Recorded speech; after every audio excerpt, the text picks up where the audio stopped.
Wala nang paligoy-ligoy pa, tara umpisa na natin ang paggawa nitong torche tinatawag na meat pie. Umpisahan natin sa pagsalang, sa pagpapainit ng ating paglulutuan. Ihanda na natin ating giniling na karne. Gamit natin karning baka at karning baboy. Dalawang putahe ang gagawin natin kaya medyo maramihan ito. Actually late na ito guys, ito yung hinanda ko sa Thanksgiving. Ang isa para sa bahay, sa amin, at ang isa naman para sa party potluck. So una ko muna nilagay ang karne ng baka at baboy. Sinunod ang hiniwa-hiwang sibuyas, bawang, sinunod ang celery, at nilagyan ko rin ito ng bay leaves. Syempre, ang sikreto sa pagpapasarap sa pagtimpla ng ating meat pie o torche ay ang ating mga seasoning. Yun ang sikreto sa pagpapasarap nitong filling ng ating torche. So, tinanggal ko muna ng konti ang mga taba-taba. Unti-unti na natin timplahan ang ating karne. Numpisahan ko yan sa cloves, pagkatapos cinnamon, nutmeg, allspice, thyme, nilagyan din natin ng asin at paminta. Mas lalo pa itong pinasarap sa paglagay ng beef cubes. Palalambutin muna natin itong mabuti hanggang sa ito ay maluto. Ito guys ay ginagawa ko lang po pag mayroong mga espesyal na okasyon. Sa mga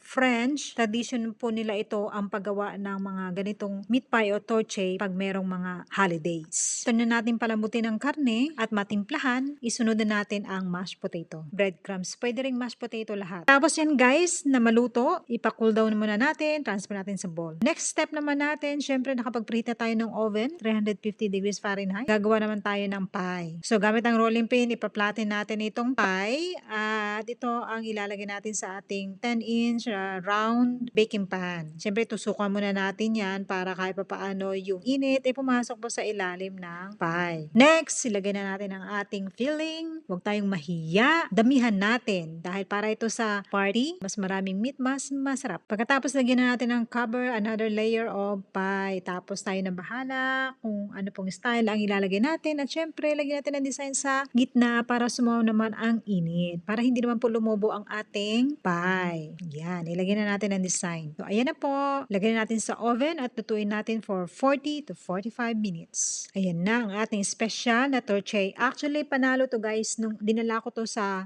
Thanksgiving party, excited po yung mga tao na tikman ito. So, yun naman na guys. Ito na ang aking torche o tinatawag na meat pie. French meat pie. Maraming salamat sa panonood.